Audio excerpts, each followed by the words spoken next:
ৰংদৈ উচ্চ ইংৰাজী বিদ্যালয়ত জুবিন গাৰ্গৰ শুৱনি শৰতৰ সুমধুৰ এসন্ধ্যা শীৰ্ষক এটি সাংস্কৃতিক অনুষ্ঠান উদ্বোধন কৰা হয়। সমগ্ৰ অসমীয়া জাতি আজি এক গণবিষাদত নিমজ্জিত হৈ থকা অৱস্থাত বিষাদৰ মাজেৰেও প্ৰয়াত আমাৰ সকলোৰে হিয়াৰ আমঠু হাৰ্টথ্ৰব জুবিন গাৰ্গৰ স্মৃতিত শৰতৰ যি গীতে মাতে এসন্ধ্যা বুলি এটা অনুষ্ঠান ৰংদৈ উচ্চ ইংৰাজী বিদ্যালয়ৰ প্ৰাংগণত আজি অনুষ্ঠিত কৰা হৈছে। তাত এজন উদ্বোধক হিচাপে উপস্থিত থাকি মই অতিশয় আৱেগিক আৰু অতিশয় সুখ অনুভৱ কৰিছোঁ যে এটা বৃহৎ অঞ্চলৰ শ শ ছাত্ৰ ছাত্ৰীৰ মাজত প্ৰকৃতিক ভাল পোৱা সাহিত্যিক দাৰ্শনিক চিত্ৰকাৰ গীতিকাৰ চিত্ৰ পৰিচালক গায়ক জুবিন গাৰ্গজনক প্ৰকৃত পৰিচয়েৰে তেওঁক উন্মোচিত কৰি অনাগত দিনত নতুন প্ৰজন্ম কিদৰে আগবাঢ়িব তাৰ আদিপাঠ শিকোৱাৰ বাবে বিদ্যালয় পৰিয়ালে আজি যি একক প্ৰচেষ্টা হাতত লৈছে সি সঁচাকৈ অনন্য আৰু অনাগত দিনত যিকোনো ধৰণৰ প্ৰত্যাহ্বান এই শিল্পীজনৰ শিল্প বিশাল প্ৰতিভাক সংকুচিত কৰিবৰ বাবে যেনেধৰণৰ প্ৰচেষ্টাই নচলক মই আশা কৰোঁ এনেধৰণৰ বিদ্যালয়খনে গ্ৰহণ কৰা এই একক আৰু ব্যতিক্ৰম ধৰ্মী অনুষ্ঠানটোৱে এক তীব্ৰ প্ৰত্যাহ্বান হিচাপে থিয় হ'ব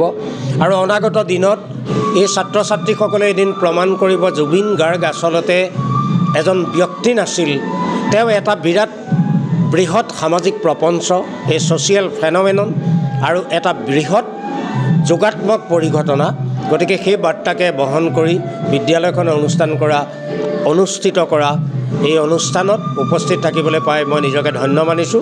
আশা কৰোঁ প্ৰত্যেকটো কাৰ্যসূচী যোগাত্মক আৰু সফলভাৱে সমাপ্ত হওক সেই আশা কৰিছোঁ।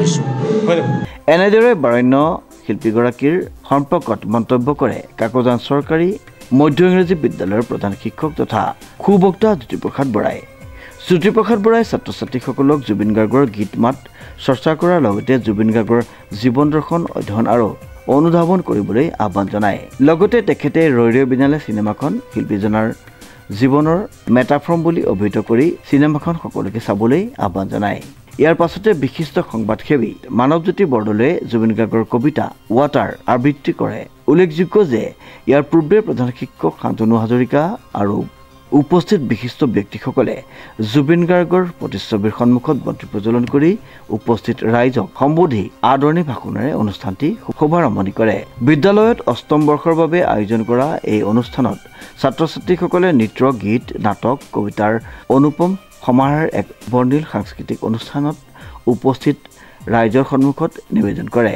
উক্ত অনুষ্ঠানত বিদ্যালয় পৰিচালনা সমিতিৰ বিষয়ববীয়া কৰ্মৰত শিক্ষক শিক্ষয়িত্ৰীসকল প্ৰাক্তন প্ৰধান শিক্ষকসকল প্ৰাক্তন ছাত্ৰ ছাত্ৰীসকল অভিভাৱক অভিভাৱিকা সম্বন্ধিতে ৰংদৈ অঞ্চলৰ বৃহৎ সংখ্যক সাংস্কৃতিক প্ৰেমী ৰাইজ উপস্থিত থাকি অনুষ্ঠানৰ সৌষ্ঠৱ বৃদ্ধি কৰে।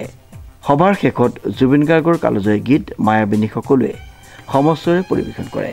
নমস্কাৰ, আমি ৰংদৈ উচ্চ ইংৰাজী বিদ্যালয়ৰ কৰ্তৃপক্ষ আমি এটা কাৰ্যসূচী হাতত লৈ আহিছোঁ। বিগত 7 বছৰ ধৰি এইবাৰ অষ্টম বৰ্ষ শৰতৰ মধুময় এসন্ধ্যা আমি অনুষ্ঠানৰ জৰিয়তে আমাৰ সমাজৰ সৈতে আমাৰ বিদ্যালয়ক একত্ৰিত কৰোঁ আৰু লগতে আমাৰ যিখন প্ৰতিভা লুকাই আছে ছাত্ৰ ছাত্ৰীসকলৰ সেই আমি মঞ্চ এখনে প্ৰদান কৰোঁ।